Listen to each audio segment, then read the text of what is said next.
Hi, I'm Daryl May. I've lived in Florida nearly all my life since, before you could get down here by interstate highway. And one day I got to thinking, there's more to this beautiful state than crowded amusement parks, condo forests, retirement centers, and bumper-to-bumper traffic. So some friends and I began filming a documentary about Florida's best kept secret, the St. Johns River. It's a remote place where you can get away from the daily doses of doom we constantly see on television. I've written a song about this ancient and magnificent waterway, and it's called The Whisper of the River. Before Columbus, Native Americans called the river Walaka, meaning river of lakes. And like an endless string of large watery gems, the river and its many lakes stretch some 300 miles from the vast sawgrass wetlands of Indian River County to meander up through the remote areas of the state and empty into the Atlantic Ocean near the city of Jacksonville. The St. Johns is one of the few major rivers of the world that flows from south to north. The first half of the song, The Whisper of the River, deals with my perception of the St. Johns, its unique beauty, its history, how it's influenced the past and present, and how it continues to perpetuate the laid-back lifestyle of old Florida.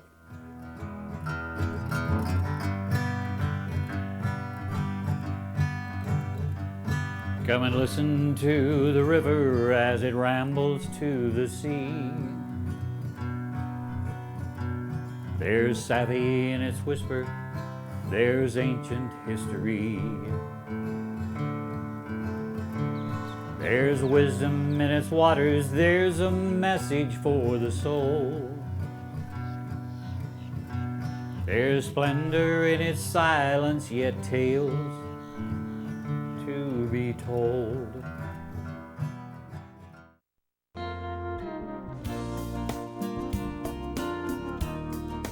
I first became aware of the St. Johns River several years ago when I was getting ready to drive from Clearwater, Florida to work a lounge gig in Jacksonville. It's an easy drive, maybe 3 or 4 hours.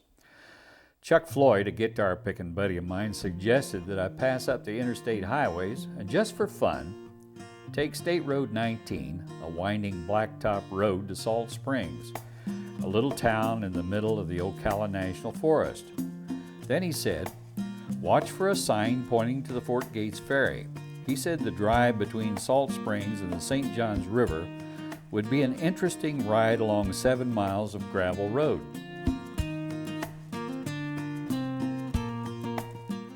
So that day I traveled the long, dusty road and found my way to the St. Johns River. I also found myself in the middle of nowhere. A leaning sign instructed me to turn my car lights on and wait.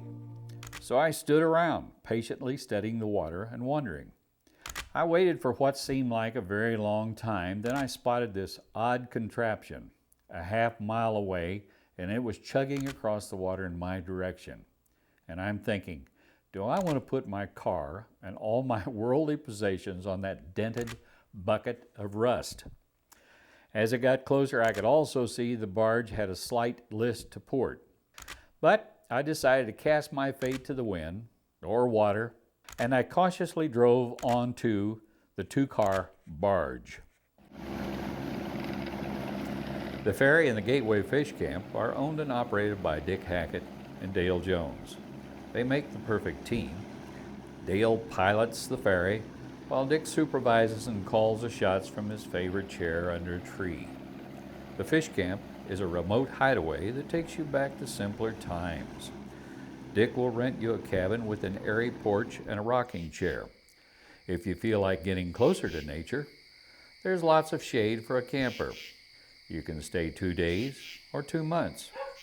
But be prepared for the endless sound of nature. The lapping of water against wooden seawalls, fishermen chatting in hushed tones, and the distant calls of osprey.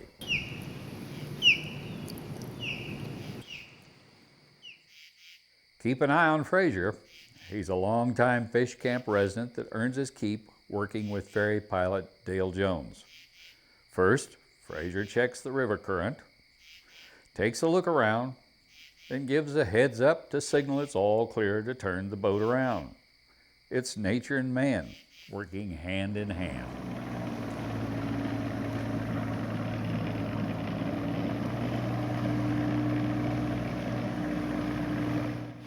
While the ferry boss goes about tending the mooring lines, the tug, like a faithful old mule, knows the routine and turns itself around, ready for another crossing. Adapting to the cadence of river life is easy for Dick Hackett because he's an easygoing guy and he's easy to like. He'll tell you, rain or shine, he loves this river. He loves the slow tempo of life on the St. John's.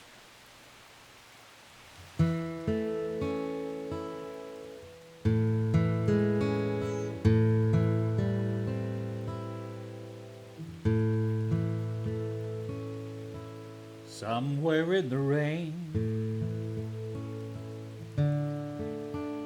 I hear a lonesome song. Somewhere in the rain, I know that I belong.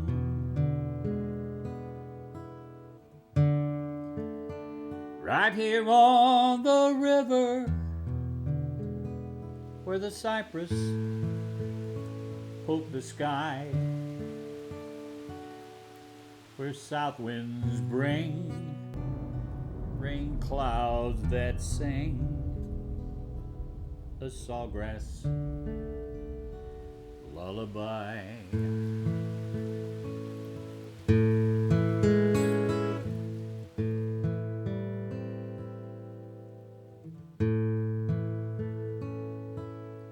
River in the rain sings an easy song. River in the rain bids me to come along. Hitch my boat to the clouds, let the lightning show the way. Hear the thunder roll, it's in my soul, calling me away.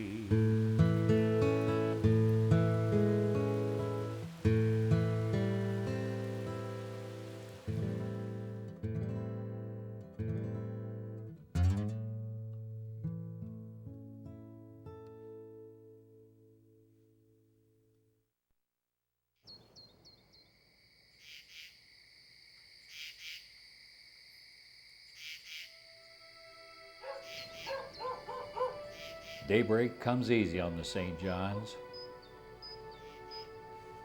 Mother Nature's been up for hours.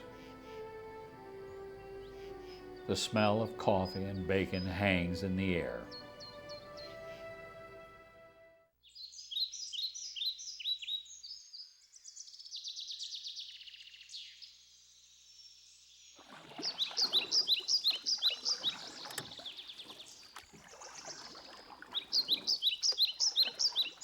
If you spend time on the St. John's, you are inescapably drawn to Florida's rich history. While filming, we heard of a mysterious Timucuan Indian artifact, unearthed some 50 years ago near Huntoon Island. So we made the 130-mile journey upriver from the Mayport Ferry to the island. There, we were surprised to find yet another ferry. The unique but tiny craft had the appearance of a floating utility shed. But looks can be deceiving. Like the little engine that could, it dutifully shuttles visitors to and from Huntoon Island State Park. Once aboard, the park ranger announced with a great deal of pride that his ferry is the only solar-powered ferry in the United States. The magic begins with a few solar collectors mounted on the boat's roof, which in turn charge a bank of batteries, which in turn powers a small electric motor. The little ferry was an interesting highlight, but our primary reason for visiting Huntoon Island was to take a closer look at where the totem pole was found. Imagine, if you will, what the lush South Florida wilderness was like in the 1300s. Rivers provided transportation and food. Wild game was plentiful. The subtropical climate favored the Timucuan. In 1955, paleontologists were surprised when an ancient totem pole was dredged up during a river project. Experts believe this pre-Columbian relic was crafted about 1350 AD by native Timucuan and spent the next 600 years buried deep in the river's rich muck. This magnificent totem was carved out of a 12-foot-long pine log into the shape of an owl, using just shell axes and other crude cutting tools. This effigy is believed to be the oldest and largest wooden sculpture ever excavated in the Western Hemisphere.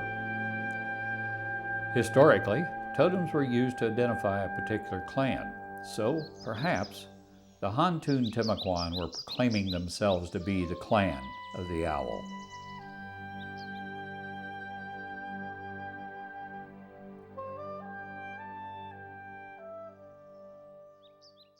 One afternoon, we bumped into Dwyer.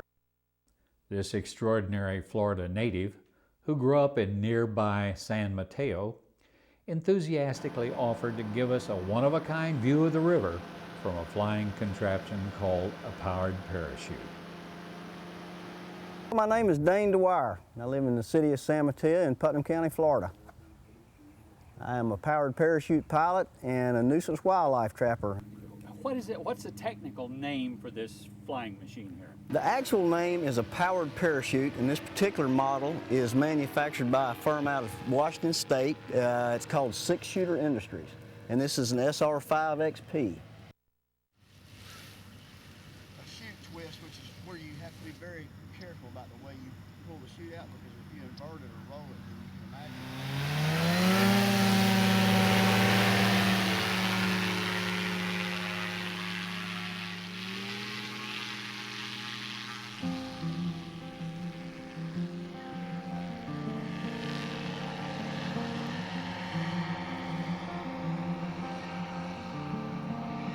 We have a saying with the powered parachute community that it's low and slow, and that's kind of what we like. I very seldom ever get over 500 feet.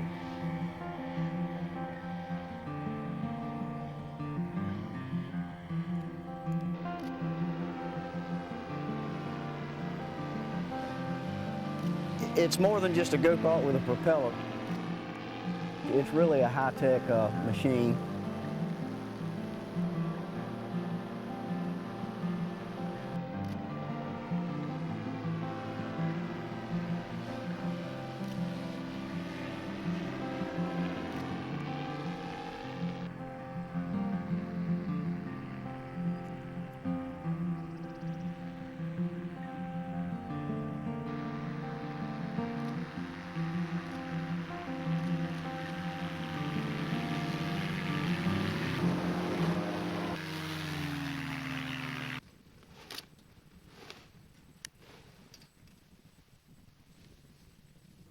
What I'd like to do is extend an invitation to you guys to please go with me and see some wildlife, see the river, look at it from a different vantage point. It's not often seen.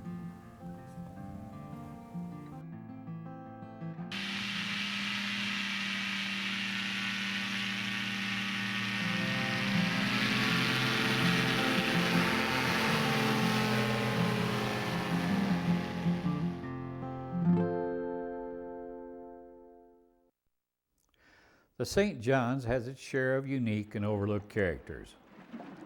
There is always a whistler, traveler, or toiler to be found at every bend.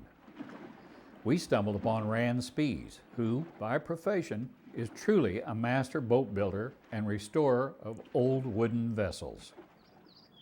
On this particular day, Rand was fine-tuning his latest masterpiece before turning it over to the owner. This boat was built in the 1920s in St. Lawrence River. Probably 30, 40 years ago, it had burnt the deck off. So the present owner brought it to me, and we rebuilt the hull completely from the keel up. It's now what's termed a long deck launch. On a low and shady bank, Rand works his magic from a riverfront home and wood shop located in Walaka. a remote and tiny Florida hamlet. I have lived all my life around water. Lake Michigan, Spring Lake, Tampa Bay, Florida Bay. I lived in Key West, Key Largo. I lived in Puerto Rico. I lived in St. Croix for 17 years. I love the St. Johns River. I think it's one of the finest pieces of water I've ever been around. You could not get to Florida without passing right past here. This was the I-95 and the I-75 of Florida. Well said. The Walaka Maritime Museum is filled with beautiful works of art. Each boat was handmade by Rand Spee's dad, Richard Spees, a gentle genius who possessed a curious charisma. Rand will tell you he learned his craft from his dad. He started teaching me how to use tools when I was 4 years old. One of the most valuable lessons that he taught me was how to work. And once you learn how to get things done and how to use your tools, then it's pretty much up to you to develop your skills. The boats, constructed of exotic and costly woods, are stunningly beautiful, reminding one of a bygone era. The story behind the Linda B. I'd already built quite a few boats, and my wife come in the barn where I would build them, and she says, you know, I get the feeling all I'm doing is cooking for you and doing your laundry. Well, I could see that there was something wrong there because she never says anything. And then I said, well, she left.